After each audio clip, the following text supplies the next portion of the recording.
Game Week News Conference of the Year. We'll be here at noon on every Monday on game weeks. The two open days will not have news conferences on those Mondays, but we'll have them on all Mondays and game weeks. And at this point, we'll turn it over to Coach Stoops, beginning his 12th season at the Wildcats.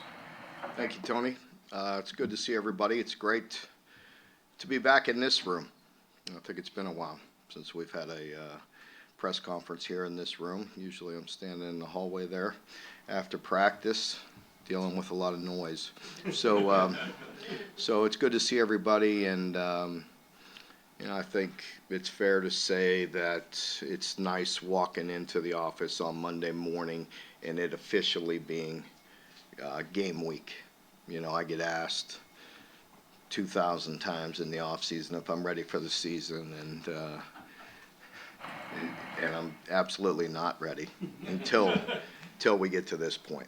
And now it feels really good. We know there's still a lot of work to do.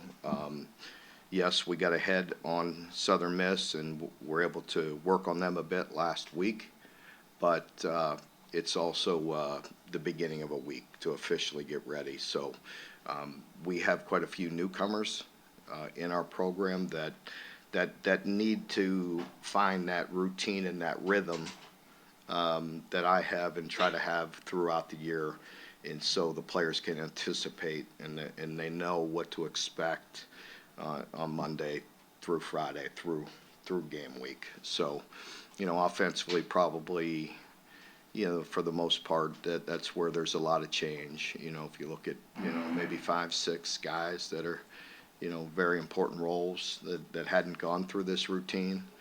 Defensively, not as many. Maybe Pop and maybe DJ, depending on whether, how many reps he gets or what goes on. But anyway, so offensively, we got to make sure everybody's comfortable, including our offensive coordinator, of again just going through our process and what we do throughout the week, and really the routine and the rhythm that I try to have throughout the week with them. And so, it's a first for some new guys, and we'll get through it. And we're looking forward to playing our first game here at home. Obviously, a night game, welcoming Southern Miss, and that's a team that you saw very many signs and flashes, beating some good teams last year, and then they have a lot of newcomers, like most teams. And when you look at the transfer portal, look at the change that they have with their OC and DC, and I want to say, probably as many as 10 impact offensive transfers.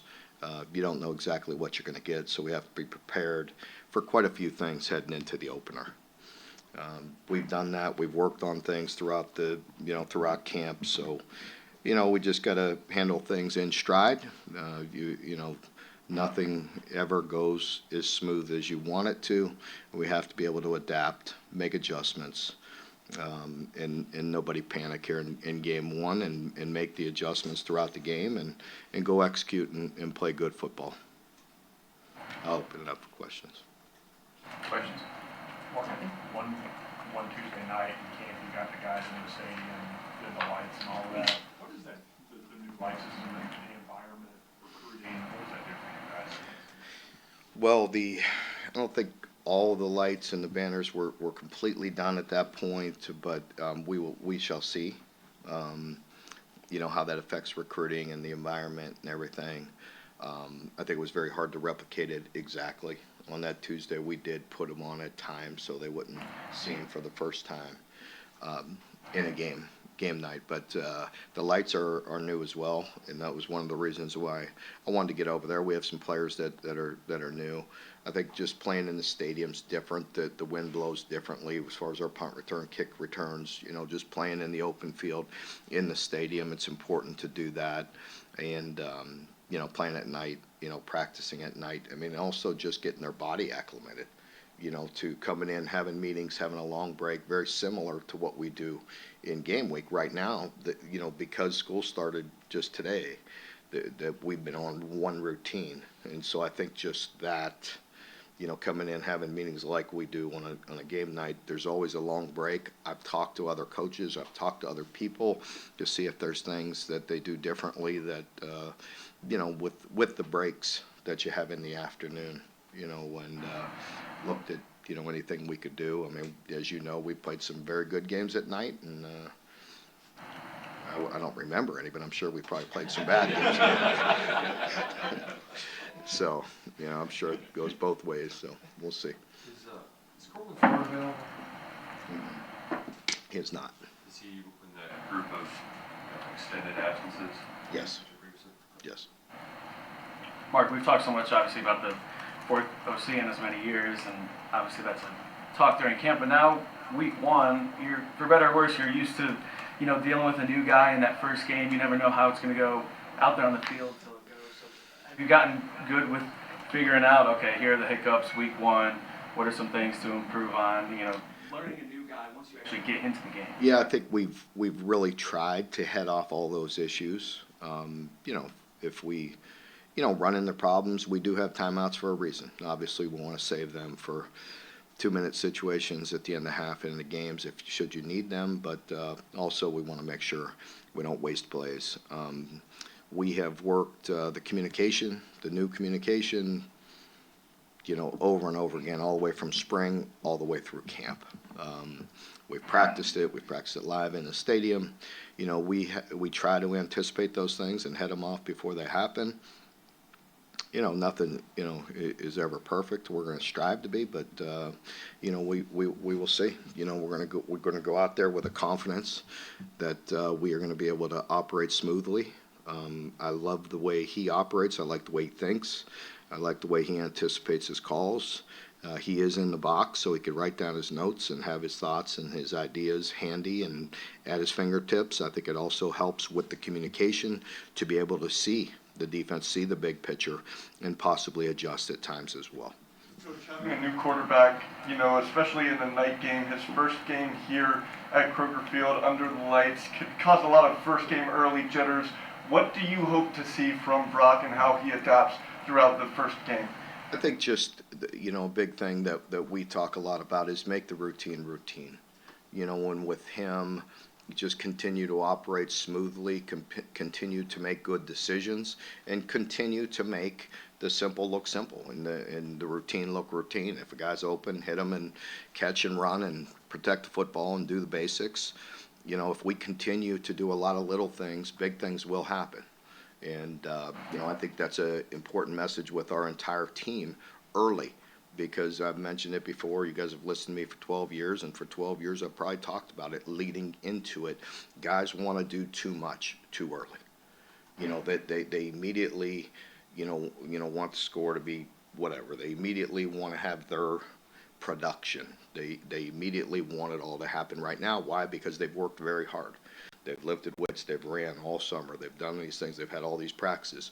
So they all want, they want it all right now.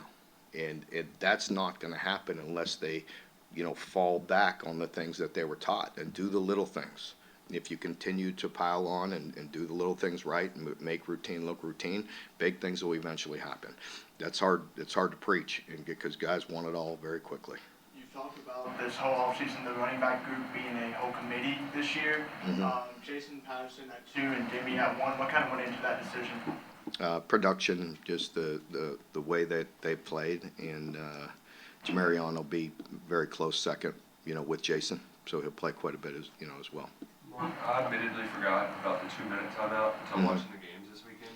I don't know if you were able to watch. Was there anything about all the changes to the game flow that you maybe picked up on seeing them for the first time? I think that's something that Tony and I were just talking about. I was informed. I anticipated it being that way, but it's a full timeout. So again, it's a long stoppage at the end of a game.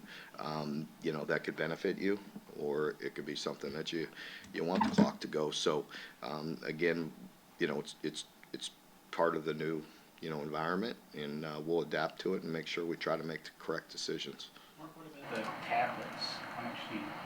How much have you guys worked with those during the camp, and what kind of benefits can they? Absolutely have. I mean, John, you've been paying attention in my press conferences? You've been falling asleep on me or what? Come on, let's go. I mean, I've talked about that, so, no, I've mentioned it because it very much is new. Like some of our coaches used it in the bowl game but it's a different system. So it did take some getting used to, honestly. And, we have practiced it. We've actually, because if you look at it like this, like in scrimmages, one offense is up against one defense, and then it's usually twos versus twos. So those coaches are up coaching immediately. So we have actually taken the breaks, sit down, for the new people, sit where they're going to sit during games, and actually go through the device to make sure they knew how to operate the device, knew how it functioned, what it looks like, and we liked it during the bowl game. And the defense coaches used it. Again, different system, similar in some ways, different on the input side. It's from our tech people, it's different, but using it operationally, very similar. So we have practiced that, and I think it's really important with certain positions. You look at offensive line, and Coach Wolf time to just sit and see what that looks like and make those adjustments with the players. And for the Coach Hamden sitting up in the booth, he's able to just watch every series. It's kind of handy for him if you're sitting at a table, and up in the press box. I think can be very useful. So we practiced. It'll be the same advantage for everybody, and so we'll try to make the most of it. Mark, you guys have talked about the offensive line taking steps forward this year compared to kind of a couple of years ago. You guys struggled starting off, bringing in Coach Warford again. Where is that group at going into week one, and how have they progressed through camp? Yeah, I like that group. I feel like we're improving. I don't think, everybody always, wants to continue to build the depth that we're looking for. We have to continue to bring some young guys along that we feel like can help and that will be needed to help at some point this season. I think the additions with Mincy and Farmer have really helped us. And, so I feel that presence. I feel the physicality out there. Not perfect and still a work in progress, but I think we're getting better. Mark, in addition to Jason Patterson, Abbas Selm and Cutter Bowley were true freshmen on the depth chart. What have you seen from those two teams? Yeah, I was one of the guys I was just talking about with offensive line that we're going to need to help. You look at Malachi as a redshirt freshman and getting better and really working hard, and we're going to need him. But Abba is a guy that is one of those freshmen that takes things very seriously, works very hard, very conscientious, trying to get better each day. When you get close to the ball like that at guard, things happen very fast. It's very difficult to play at a young age, but he's got an opportunity. Hopefully, we can continue to get him reps as the year goes on, get his feet wet. Cutter has been very consistent. We've been very pleased with Gavin and Cutter. Both of them bring, some very good attributes, to the game, to the field, and can do some special things. So we'll see where it goes. Mark, we talked with Barry on the other day, and he was talking about just, they had 3 different quarterbacks and 3 different OCs, and it's just a lot of change. How are they connecting with how's that wide receiver connecting with Brock? Now that you've seen that transition a couple times for guys like Barry on today. Yeah, I think, very good. Brock is certainly a guy that's in there all the time, always working at it. If you look at the way we do things now and the turnover of roster, I don't think maybe it's as big of a situation as it was maybe five years ago, if you will, because you're teaching a lot of new guys anyway. And so I also think what helps is able to spend more time. I hope that pays dividends. I said that before, and I hope it's true. I think we've spent a lot of time. Our coaches have worked with our players a lot. They've had a lot of meetings. They've had a lot of time. They sacrificed a lot of their time in the summer to spend with our players, preparing them, and hopefully that'll correlate to a smoother transition. I like the way Bush teaches. I feel like the players can pick that up very well, and not only with Barryon and Dane, but you add Jamori and you add Fred. I think two guys that are very important and, you know, very good players that constantly show up in practice, you know, and it's pretty good stable. And then you mix in AB and, you know, Brandon White has had a minor injury for a week or so. Hopefully we'll get him back to full tilt as well, because he brings another dynamic that's pretty good. And so, you know, we got to get them all on the same page. Mark, how do you feel about the overall kicking in? Yeah. I feel good. You know, obviously, you know, with Alex, you know, he's a guy that's been very consistent. You know, has a very strong leg. But you look at Cowway behind him, and man, he has an extremely strong leg. So Jacob, you know, we have a lot of confidence in Alex. I mean, I don't know what the number will be. I mean, but if I know, you know, Jacob has hit. We've tried the 60 3 times, and he hit them all 3 times. And, yeah, in full, you know, with full units, offense against defense. So, you know, so we have that as well. And, you know, we you know, I've constantly talked about it, just to be more consistent, you know, with the punting game. I think Wilson and Aiden, you know, bringing in Aiden, you know, he has an opportunity as well. You know, so, you know, we'll see. And then Aiden is also very strong with kickoffs, along with Jacob, you know, between, you know, Aiden and Jacob, our kickoff should be pretty deep, and we should have high kicks and be able to cover and not run into some of the problems that we did late last year. It was 10 years ago, but is there, do you use the loss to Southern Miss back in 2014? You say, hey, did you try to use that to put people in high alert? I mean, you know, we always use anything and, you know, just to bring to their attention. I think, you know, I would constantly talk about 1 year to the next, whether it's, you know, bad streaks or good streaks. You know, it really goes out the window, you know, year to year. You have to go play well in this game. But, you know, I mean, I think, you know, it's important for us to do the things we're talking about and constantly do the little things and just not try to get ahead of ourselves is the big thing that I'll try to preach. But, yeah, I mean, it'll be brought up. I mean, certainly they'll have, you know, the players know. I mean, you know, they're not oblivious to all that. They understand that we have to go play well. There's a lot of teams that could beat us, and, you know, we could beat a lot of teams. Going on to the last question there, the long snapper, Alex McLaughlin, what did you see from him during camp? It's been very close, you know, with Alex and Walker. Walker snapped for us all last year as a freshman, did a heck of a job, but both of them have been good. Aside from the obvious, you want to see a win. What are some other things you want to see from the team in week 1 as you try to maybe work out some kinks? I think just the things that you know, I mentioned. You know, number one, control what we can control. Do the little things. You know, take care of our primary responsibility. You know, guys want to have big vision all the time. You know, and sometimes, you know, you got to zero in on your key, your job to, you know, to execute and take care of your primary responsibility, and then go play ball.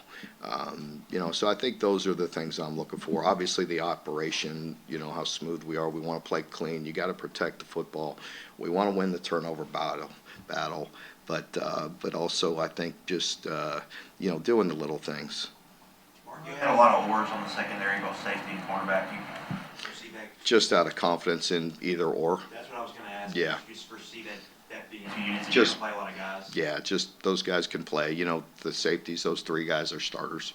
You know, and so, you know, we feel like, you know, very good there. And then, you know, in the backup role at corner and you know, even opposite Maxwell, you know, we got to continue to evaluate that position.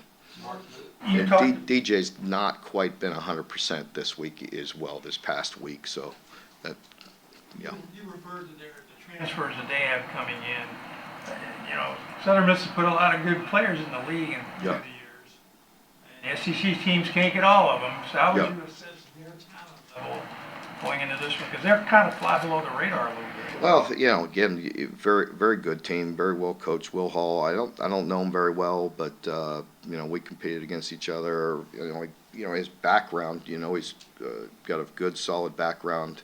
With some years with Bobby Petrino, and so, I think he was at Louisville maybe 1 year. We crossed over, maybe in 17 maybe.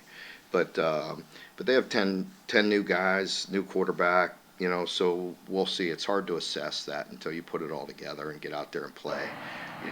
I think most teams will tell you, them and us and everybody, you're worried about yourself, how you execute, how you play, how clean you operate and all that. So, very good. I mean, I know a year ago, great running back in Frank Gore Jr. I happened to be at Miami when his father played at the U. And so Frank Gore Jr. was one heck of a player in his own right. Mark, You guys have Brad during camp talked about the benefit of having all those analysts able to coach on the field. Now, does that change the game day operation much at this point? Or? Not too much. I think eyes and vision and, not having, we want to make sure the coordinators still have the opportunity to do what they need to do. And in between series, there'll be a lot more communication. There'll be a lot of, iPads, a lot of eyes, to kind of see what's going on and try to educate our players. I think it's a big thing. Mark, the fan base this year seems really excited, probably the most excited it's been in recent memory. What, if anything, do you guys feel within the building, and how does that help kind of the team going in, knowing that the fan base is really excited and behind them going into the season? Yeah, I think it helps immensely. We feel that passion and energy, and we certainly feel it in the stadium. We have 8 home games. We want to go deliver. You've heard me say it many times. I feel, a deep obligation to put a team out there that they're proud of, and if they're excited about it and want to come watch us, that's a good first step. Now we got to go play well, and we want to do that. It's important to us, to go out there and coaches coach and players play and do the very best we can. But we're excited about it.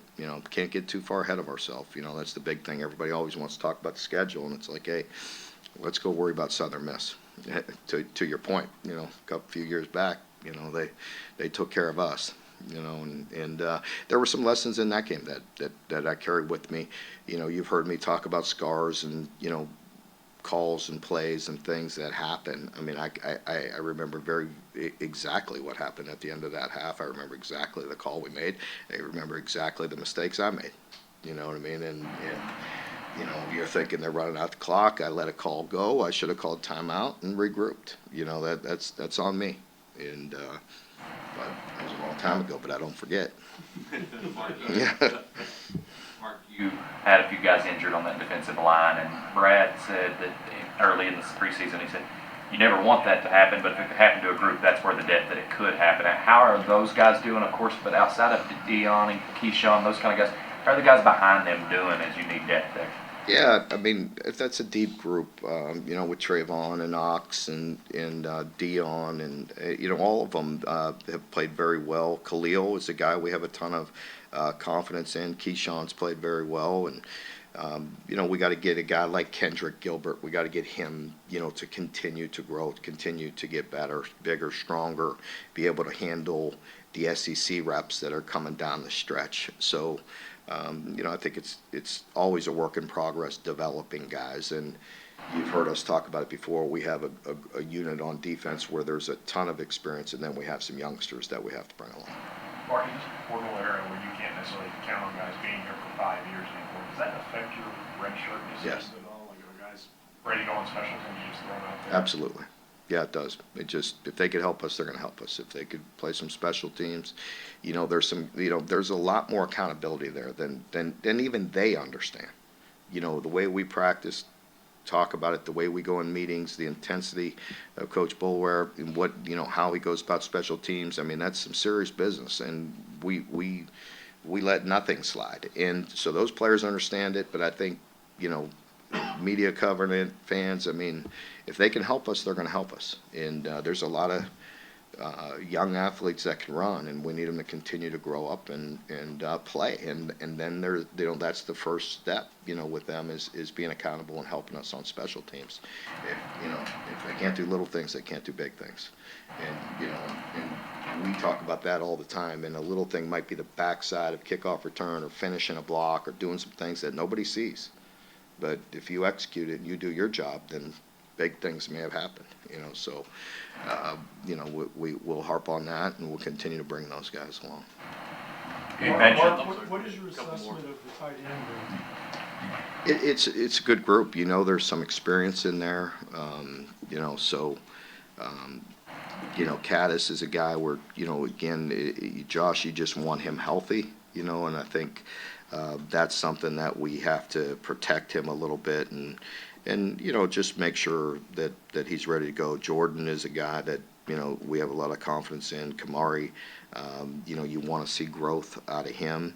And, the other one that showed up in camp that we think can contribute is Willie as well. Willie Rodriguez is a guy that has shown us, done some good things.